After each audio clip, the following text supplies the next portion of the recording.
And here we go. We are live. So here we are. My name is Kelly Shon, and I am the creator and moderator of Ladies Dream Golf, which is a fantasy golf site and game that revolves around the LPGA. And I have some wonderful guests today. I'm going to start out by introducing our regulars. I have Beth Bethel with me, who is an editor and writer for Pro Golf Now. And she also has a wonderful blog called Staying in the Short Grass. And we have Alexandra Casi, who is a professional golfer on the Symetra Tour, and who is also a great friend of Ladies Dream Golf and an ambassador for Ladies Dream Golf. And I woke up this morning, and one of the first things I saw when I woke up was a tweet from Alexandra saying that Kelly Shon was going to be joining us for our hangout today. And I was so excited. And So our final guest that I want to introduce is Kelly Shon. I want to say that right. And my name is Kelly Shaw, so we'll try to keep this straight. Kelly Shon, who is an LPGA Rookie this year, a graduate from Princeton University, and also a graduate of the Symetra Tour. And Kelly, do you want to say just a few words about yourself, in your own words, to introduce yourself? I don't really know what to say, but I am looking forward to the next half an hour. Well, great. So Kelly's in her car. She just finished practicing, and I think Alexandra just finished practicing too. So I really appreciate you guys taking the time out of your day to chat with us. So we have kind of a full agenda, and what we're going to do is we're going to start out, do something a little bit different, and I want to give kind of a summary of the fantasy golf results for this week. And I'll just spend a few minutes doing that, and then everyone here on the panel will just kind of chat about the HSBC Women's Champions, which just finished up a few hours ago. And then I want to save time at the end to ask questions of Kelly and Alexandra. And those of you who are out watching live, if you want to post questions for Kelly or for Alexandra, I'll be watching for those questions. If you're watching on YouTube or Google+, you can just post on the event pages for those. If you can't post to either one of those places for any reason, you can tweet using the hashtag LDG Hangout, all one word. Okay, sound good, everyone? Got Go it. for it. Okay, so I'm going to start out by sharing my screen, and hopefully this works okay. Let me go over here. Give me just 2 seconds while I figure this out. And bing. Okay, can everyone see my screen? Yep. Yes. Oh, there's Alex. So I want to talk about the results from the HSB Women's Champions. We had almost 200 people playing this week, and I'm just going to navigate over to the results from the tournament. And actually, I want to clear this filter real quick. And you can see that a fantasy golfer named RYSR1948 was the winner this week. And that happens to be a new fantasy golfer who just started playing this season. And so maybe a little bit of beginner's luck. He picked Inbee Park, Atha, Lizette, and Yanni, which turned out to be very, very good picks. Let me show the fantasy stats real quick. If those of you who play Ladies Dream Golf, if you've never clicked on fantasy stats, there's some kind of interesting information there. You can see that 191 people played this week. The best possible score was 343,999. The way you would have gotten that score is if you would have picked the best performer in each group, which this week would have been Inbee Park, So-Yeon Ryu, Carlotta Siganda, and Caroline Masson. So, Beth and Alex, have you guys looked to see how you did this week? Yeah, I just took a peek before I came down. I think I was like 157 of 200, so not so good for me this week. I was going to bring up our picks so we could see who. Oh, how embarrassing! You know, Yanni best. So well. I'm going to have no credibility when this is over. It's going to destroy me. Oh, look who did the best. That would be me. I play as up and down. You can see that, well, all three of us picked at least people who were playing in the final group, right? So not too bad. I don't know. I don't remember how Minji Lee did. She finished way down, I think, and oh dear, I wrote about her this morning, but a lot's happened since this morning. Okay, I want to say one more thing, and I'll stop sharing my screen. This week, I want to thank Photo Ball Marker, who sponsored the Pick 4 tournament, and the winner is going to get to create their own 5 golf ball marker set with their own photos. Oh. Which I think is pretty awesome. Yeah. That is neat. Okay, so I'm going to stop sharing my screen and get back over to, give me a second. All right, am I back? Yeah. Mm-hmm. Okay, cool. All right, so let's talk about the tournament. Let's talk about the HSBC Women's Champions. And I usually like to start out with Beth because she always has some great insight and is just chomping at the bit to talk about the tournament. So, Beth, go. Okay. Well, so Inby wins. And Inby wins because Inby played her game, which is down the middle, boom, boom, onto the green, into the cup. I mean, that's why Inby Park wins golf matches. 92, listen, you guys, 92% of the time she was on the green in regulation. 92%. 92? 92%. See, Kelly, what you don't know about me is that I'm a trained sociologist on top of other things, as you are. I know about you. Yeah, you call my attention. Okay. And I watched it unfold, and I thought, okay, I knew Lydia was out because I don't know what was going on with her, but she was spraying her drives all over the place. And so she was having to depend on getting up and down just to stay even. And she did that, but Inby had the advantage throughout. Well, all right, so that's Inby. Now, go beyond that. We've had 5 tournaments. We've had 5 different winners. All 5 of them are South Korean born. 4 of the 5 are South Korean trained. What is it about the South Korean cultural experience that's creating winners when the Americans, the Europeans, and the Australians, not so much?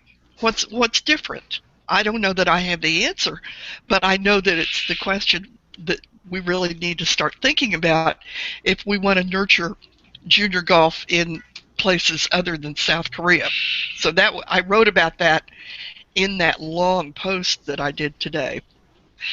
2 other things. What does this mean for the Olympics? Because I've started thinking about the Olympics, and if we were gonna do the Olympics next month, nobody else would need to go. The South Koreans have it nailed. They have it locked in. I mean, really. I'm Look not at the sure. stats. Go ahead, finish. Well, you can jump on it in a minute.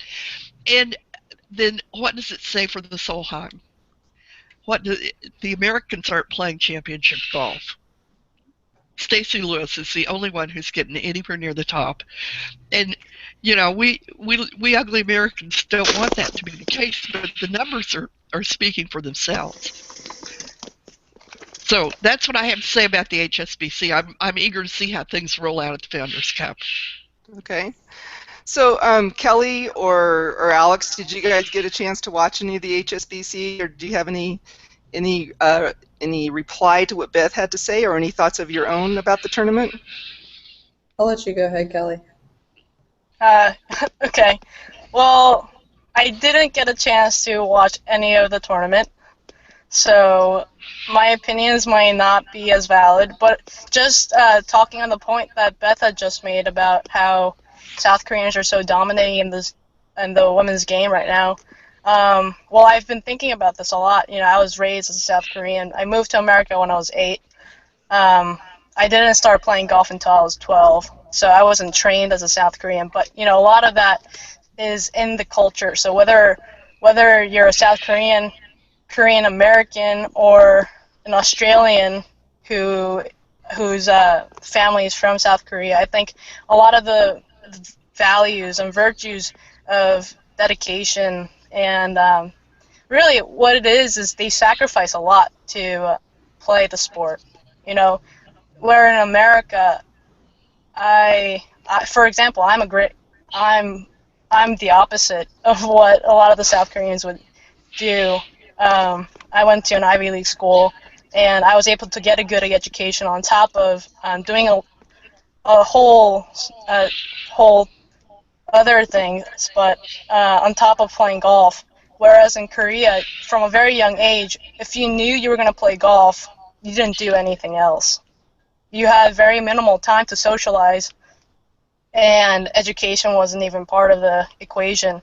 So a lot of practice, and along with that, because of the sacrifices, I think they're more invested than some of the players from anywhere else. So that's what I think. Kelly, talk a little bit about family pressure. It's a I have heard cultural stories. I've heard stories, about parents sacrificing everything, selling their businesses, selling their houses to provide for their children's practice schedules and tournament schedules. So when Korean families, not only the player but their whole entire family, understands that this is what they want their child to do, they go 100% all in. So I as a player, I think that would add quite a bit of pressure. So that's maybe another great asset growing up, having understood that pressure from a long time, whereas some of the American players may not face that pressure until they get to that 6-footer on the last hole for their first championship when they're 20-something. Would you call it pressure, or would you call it an advantage? Pressure, but some people are able to make it an advantage. For every MB Parks and Lydia Ko's and Soyeon Roo's that we hear about, I'm sure there's tens and hundreds of girls that you don't hear about whose families have also sacrificed just as much as these girls have.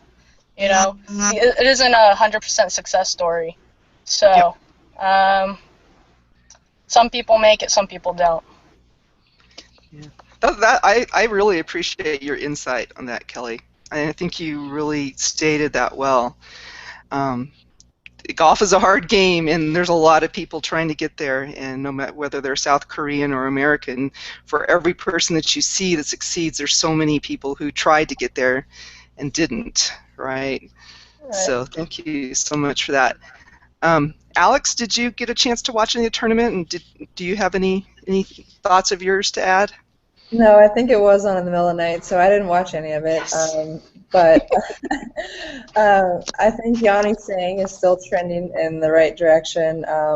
She had that great first round. I wish she would have kind of finished it off because I picked her. But and then also I thought the story about MB Park's dad giving her $500 for every birdie. What's great? $500 for every birdie, but then if she made a bogey, it was giving $1,000 back. So oh my gosh! I didn't hear about that. Yeah, she won 72 holes without a bogey. I mean, having one 18-hole round, a bogey-free round, I mean, I might get that maybe 1 or 2 times a year, but to do it for 72 holes, and I think Kelly will agree with me, Kelly Shon. But that's remarkable. And just kind of going back to, Kelly was talking about, South Korean. I mean, I'm your typical American. My parents had me in everything from soccer to track to gymnastics to swimming. I mean, I was asked to be on an elite team when I was 7. As a gymnast, and my parents said, no, we want you to do other things and experience, different sports. And so I think that's, there it is. That's the difference. I mean, I was doing all these things, and we never really did anything 100% until I was 20-something, like Kelly said. So, I'm 30 now, and I'm doing it 100%. So, yeah. Yeah, Yeah. absolutely. Um, well, you're right. It was on the middle of the night, and I just wanted to tell Beth that I stayed up and watched it live last night. I watched it on the Golf Channel live extra thing, and I was up till 1 o'clock in the morning watching it, and I got to watch it live to the end. But really, the last round was the only round that I watched because of the time difference. And my comment from watching the last round was I thought Stacey Lewis was amazing. I mean, she was scrambling like you would not believe. Yes. Now, of course, she got herself in pretty bad positions. That was the reason she had to scramble. But did you see the one where her ball ended up in the palm tree? Yes, I love that. I wrote about that. Travis. I know Travis on top of a cart pulling the ball out, and who knows what was in that palm tree in the way of bugs. That's right. So she had to, this was it was a par 5, right, Beth?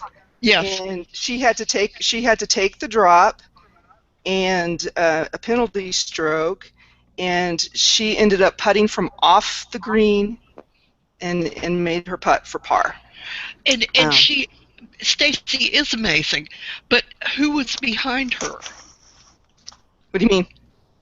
I mean, what American was behind Stacey on the leaderboard?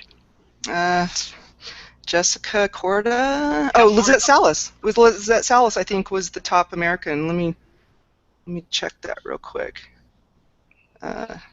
You tell me, Beth. You know. No, I don't have the answer to that question. I thought that was a rhetorical question. No, it's not a rhetorical question. Actually, it was Lizette Salas and Lexi Thompson tied for 12th. So between 2nd and 12th, there were no Americans. This is true. Wow. Despite the fact that numerically Americans dominate the field. Yeah. Okay, well, I forgot to mention at the beginning that Colette was going to join us for the Hangout, and she wasn't able to because well, I probably shouldn't give out the reason why she can't, but suffice it to say, she couldn't make it. Well, it's nothing really that earth-shattering, but, she did tell me in having confidence. a plumbing problem. I wasn't going to say it. The woman's issue. But I just wanted. She did take the time to write down some of her thoughts about the tournament, so I'm just gonna read. Okay. Okay. She said, MB was simply impressive with a bogey-free tournament. We don't see that too often. She had a game plan and she stuck to it. She said she noticed signs of fatigue in Lydia, but that's understandable after all that happened in 3 weeks. And of course, everyone who knows Colette knows that she's a Suzanne Pedersen fan. And so she was a little disappointed that Suzanne had her only over par round in the last round. And she barely missed getting a top 10 finish. So there you have it. So any other thoughts about the tournament before we get into just asking some questions over these amazing pro golfers that we have on the panel with us? Let's go to the golfers. Okay. Do you want to start, Beth? Yeah, I do.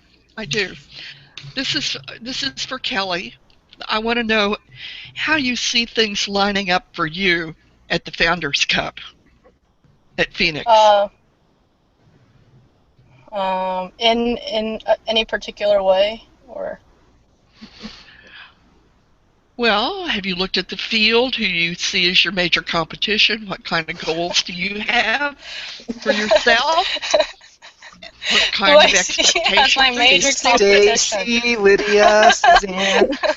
No, I wouldn't expect. But Kelly, I wouldn't think that you would be envisioning yourself in competition with the top of the field. I would, if I were a rookie, I wouldn't go in like that. That's a killer. Who do you see as the people that you want to play better than? I've never thought that way, and I don't know. In my opinion, I don't think that's a good way to view things going into a tournament as a player. I'm not going out there to try to beat anyone. I'm trying to go out there to play my best game for that day. And at the end of the day, I might match up with some of these girls, but I never go into a tournament thinking, oh, I want to beat her and her. If I don't beat her, I won't be too upset. See, that I don't think that's a good way to go into any kind of sport. But in terms of my game right now, I think it's still very much a learning process for me out there. I've learned so much from my tournament in Bahamas and in Australia for two almost nearly opposite ways, but right now there's just so much for me to still learn and get used to that playing golf is maybe like 30% of my life, really. What's the other 70?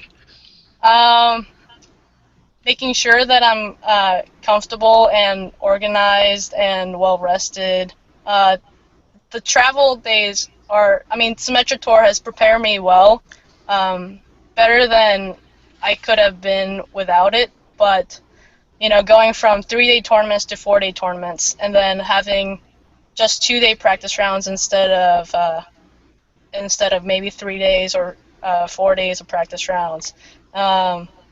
So getting used to the golf course is another big thing for me right now. I have a question kind of related to that. You played on the Symetra Tour for 1 year, right? Almost. Almost 2/3 of a year, yeah.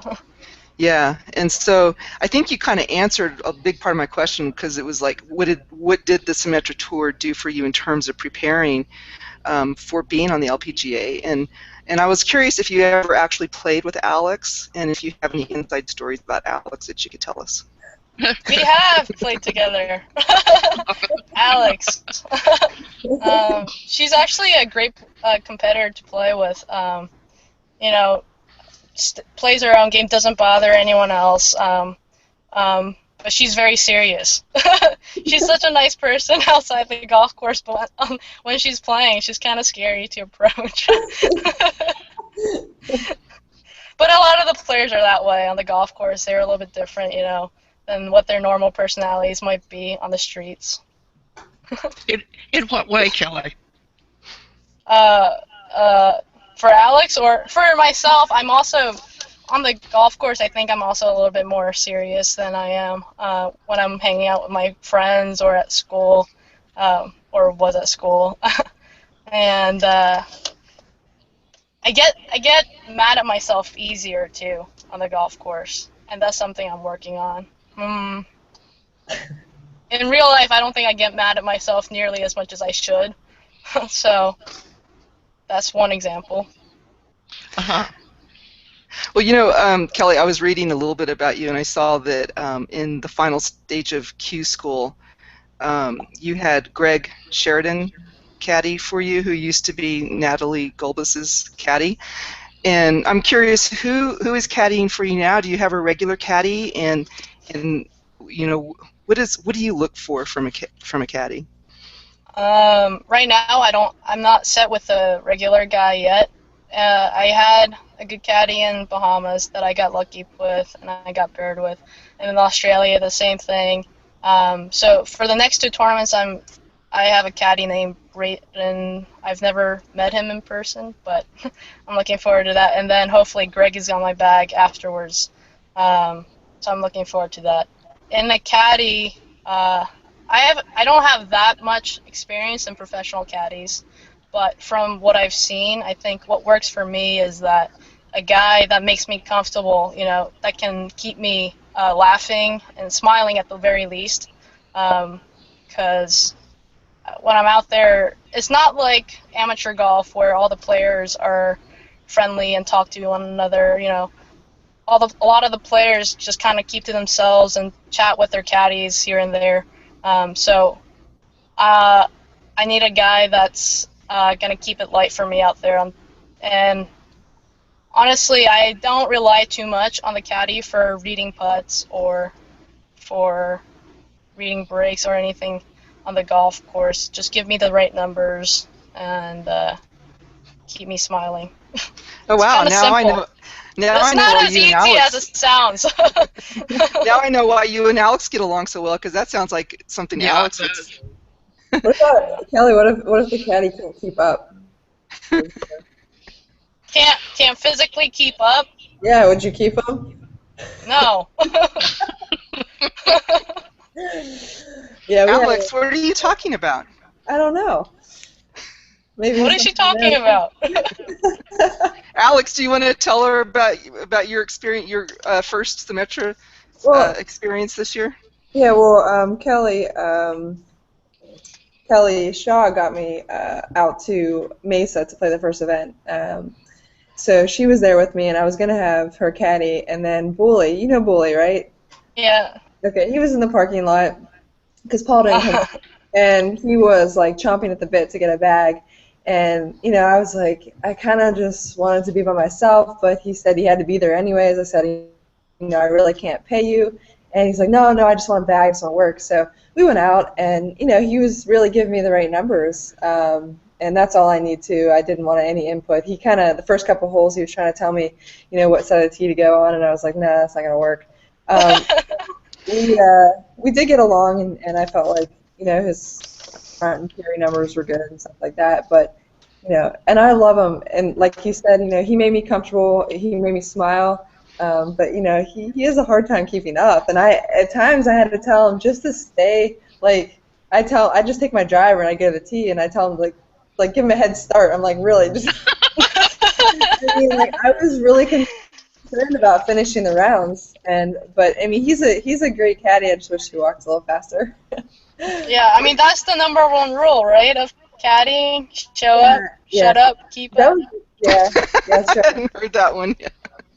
That's a good motto, but it was a really different experience for me because I'm so used to having somebody I trust that's a really good player that can see the golf course. I mean, but you know, I was proud of myself because that was the first time I actually made a cut without the regular caddy, and so I feel like, you know, I'm getting better at seeing the golf course and learning the golf course myself. So.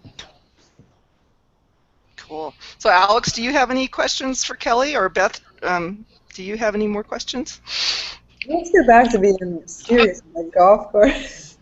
Kelly can get pretty serious on the golf course. How about that last round in Syracuse? I think you were throwing a few clubs. Do you remember that? What? The last round in Syracuse, Kelly. Do you remember that round?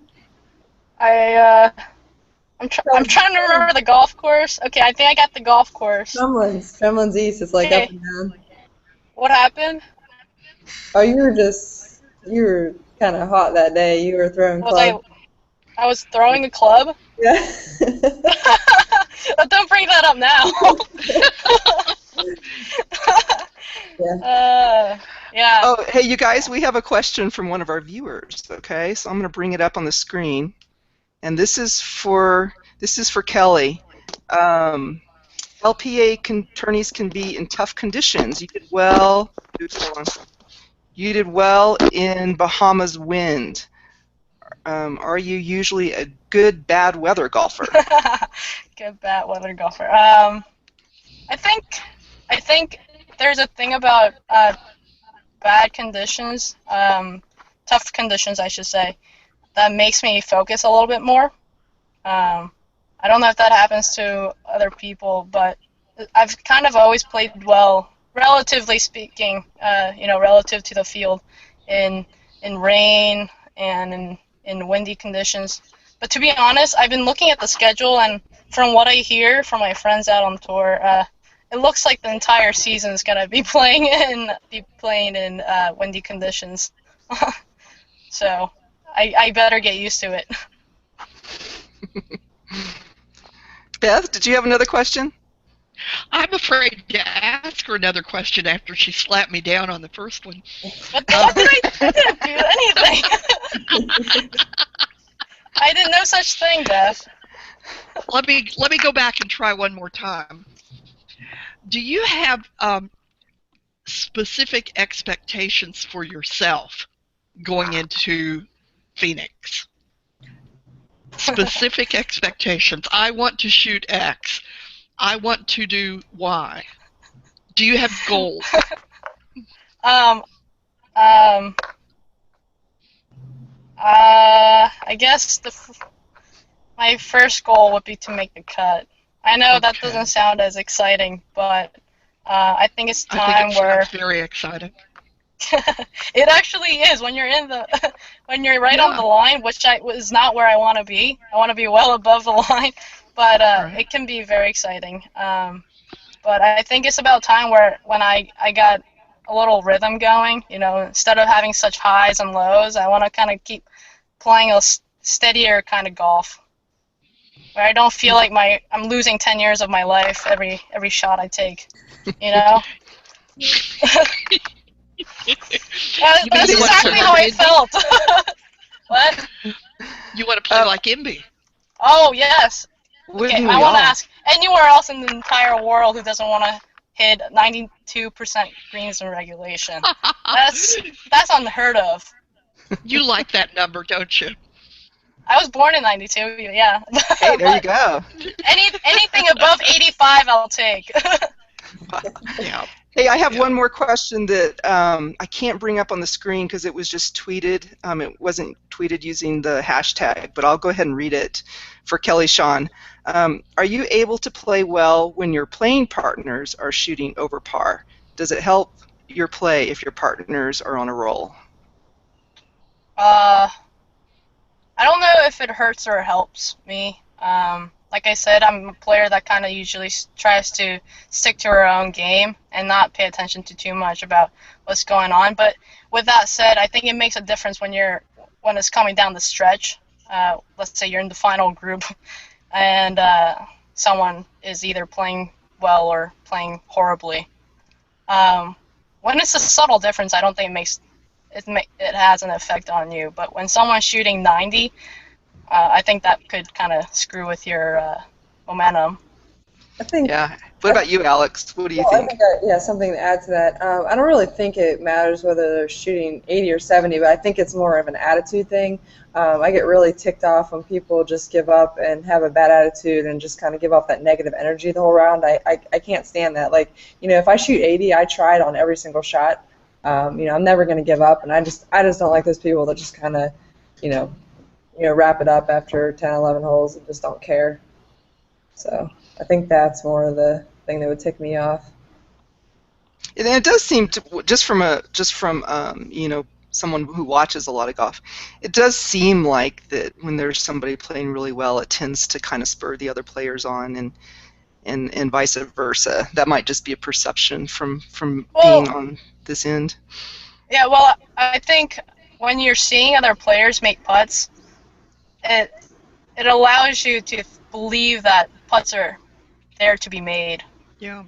I don't know if I said that well, but No, you said it very No. well. it's hard to make a putt when three of you guys have played 17 holes and you haven't seen a single putt outside 10 feet drop. Yeah. Well, you know, this has been so much fun, and thank you so much, Kelly, for joining us short notice, especially not really even knowing what you were getting yourself into. And I know you said that you're going to be driving to New York soon, and we chatted a little bit before we actually started the broadcast, but for those who are watching, why don't you tell us what's next for you? Where are you headed for the next couple of months? Yeah, so I'm in St. Augustine now. I'll be driving up to New York the next couple of days, and then I'm flying out to Phoenix, and then to Carlsbad, Rancho Mirage, and then a week off before Hawaii, then San Francisco, then Irving, Texas, and then back home for probably a day. Wow. Yeah. And so you're basically playing in every single LPGA tournament that's on the schedule, right? Trying to play every single one that I can get into. Yeah. Well, I really good hope luck to you. I really hope that you'll agree to come back. I'd love to talk to you after the Founders Cup in Phoenix. I'd love to. I really would. I would love to hear your impressions because you're articulate, you're aware, you've got a good sense of humor, and I really think that you have a lot to teach us about what it's like to be a rookie on the tour. I hope you'll consider that. Yeah. I will. If I get an invite, I'll come back. Oh, excellent. And so, Alex, before we go, what's next on the horizon for you? Yeah, just the Symetra Tour starts playing again at the end of this month. I was going to play a little prep event, but I think I'm just going to do like maybe a day or two of at some mini tour guy events because it's just a little bit cheaper, and I just want to make sure I'm, competitive, sharp for the next tournament that's in Lake Wales, Florida. So we're in Florida for the next 3 events, and then we'll start heading up toward Beth in the Carolinas. So looking forward to it. All right. Well, thank you, Alex, for joining us. And as always, Beth, thank you. It's been great fun. And hopefully we'll see you all soon. Thanks, right, Kelly. thanks. Bye. Bye. Bye-bye. Nice talking to you guys. Bye-bye. Always good to see you. Thanks.